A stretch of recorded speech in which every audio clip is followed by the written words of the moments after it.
बहुत समय पहले की बात है। उदयपुर गांव में तीन भाई रहते थे, मोहन, सोहन और रोहन।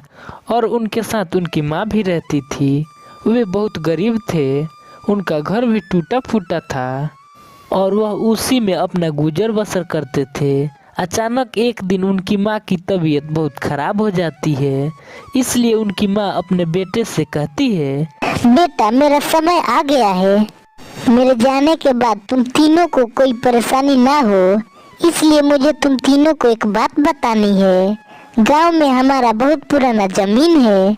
दूर होने की वजह से मैं वहां पर कभी नहीं गई। अब मैं वो जमीन तुम्हें देना चाहती हूँ। उस जमीन पे 3 घर है और 3 पेड़ है।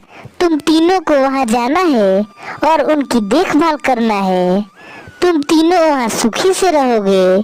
इतना कहते ही बूढ़ी माँ की मृत्यु हो जाती है। तीनों बेटे अपने माँ की याद में रोने लगते हैं। कुछ समय बीत जाता है।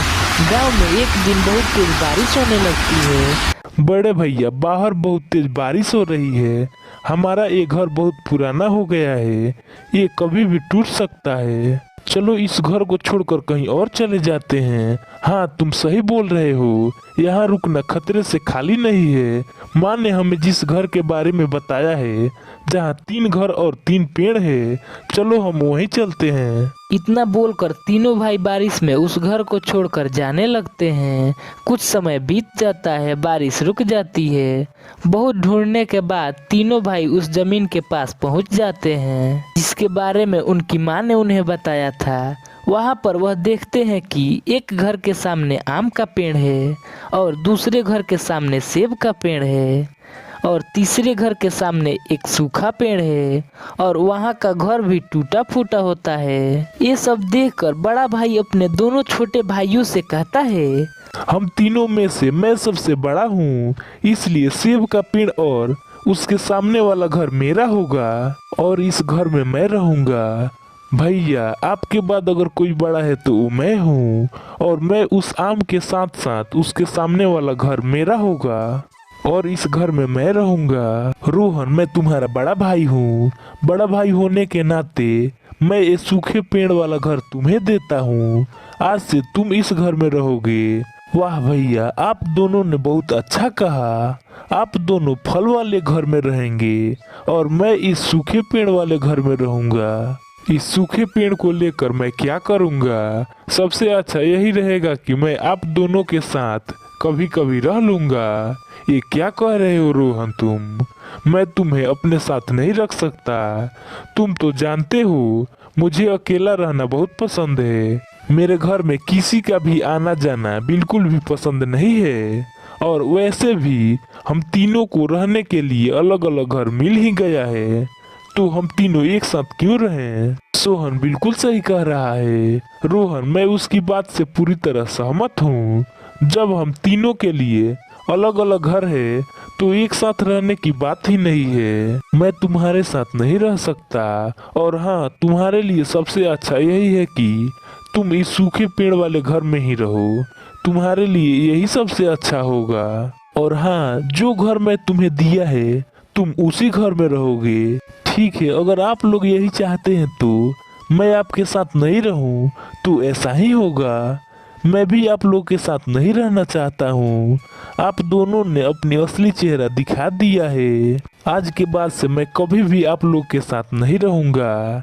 जाइए, आप दोनों अपने अपने घर में खुशी खुशी रहिए और मुझे अपने घर में रहने दीजिए। इतना कहकर रोहन बहुत उदास हो जाता है और सूखे पेड़ के पास जाकर खड़ा हो जाता है और सूखे पेड़ से कहता है, आज ये दोनों जिस पेड़ को सूखा पेड़ कह रहे हैं और इस घर को गंदा कह रहे हैं, एक दिन मैं इस पेड़ को हरा भरा बना दूंगा और इस घर को महल जैसा बना दूंगा। इतना बोलकर रोहन अपने गंदे घर में रहने लगता है और वहीं दूसरी तरफ मोहन और सोहन अपने अच्छे वाले घर में रहने लगते हैं।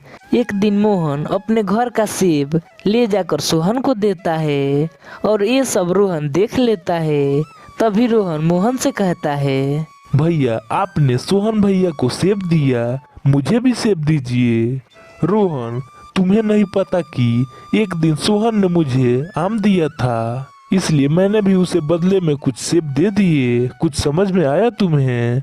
उसने मुझे कुछ दिया, इसलिए मैंने भी बदले में उसे कुछ दे दिया। लेकिन तुमने तो मुझे आज तक कुछ भी नहीं दिया, फिर मैं तुम्हें सेब क्यों दूं?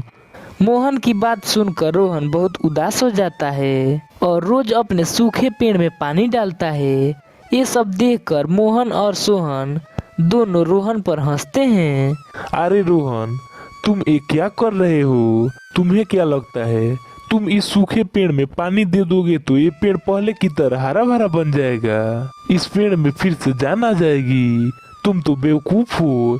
इससे अच्छा है कि तुम इस पेड़ को काट कर बाजार में बेच दो, तुम्हें कुछ पैसे मिल जाएंगे। तुम तो एकदम बेवकूफ हो। शुरू से ही तुम बेवकूफ रहे हो। और वहीं दूसरी तरफ मोहन अपने सेब के पेड़ को काटने के लिए आता है। ये देखकर सेब का पेड़ डर जाता है और वो मोहन से कहता है, मोहन, तुम ये क्या कर रहे हो? तुम मुझे कैसे काट सकते हो? अगर तुम मुझे काट दिया तो मैं तुम्हें फल कैसे दूंगा? मैं धीरे धीरे सूख जाऊंगा। मुझे मत काटो। चुप कर, मुझे तुम्हारी बात नहीं सुननी है। मुझे बहुत बड़ा घर बनाना है और उसके लिए मुझे तुम्हें काटना होगा। मुझे बहुत सारे पैसे चाहिए। तुम्हारे डाल को काट कर बाजार में बेच दूंगा और मुझे बहुत सारे पैसे मिलेंगे, जिससे मैं बहुत बड़ा घर बनाऊंगा। इतना बोलकर मोहन सेब के पेड़ का एक डाल काट देता है।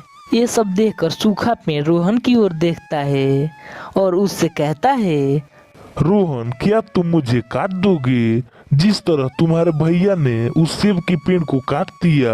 क्या तुम भी मुझे वैसे ही काट दोगे? सेब के पेड़ ने तो सब दिन मोहन को मीठा सेब दिया, इसके बावजूद भी मोहन ने सेब के पेड़ को काट दिया और मैंने तो तुम्हें आज तक कुछ भी नहीं दिया।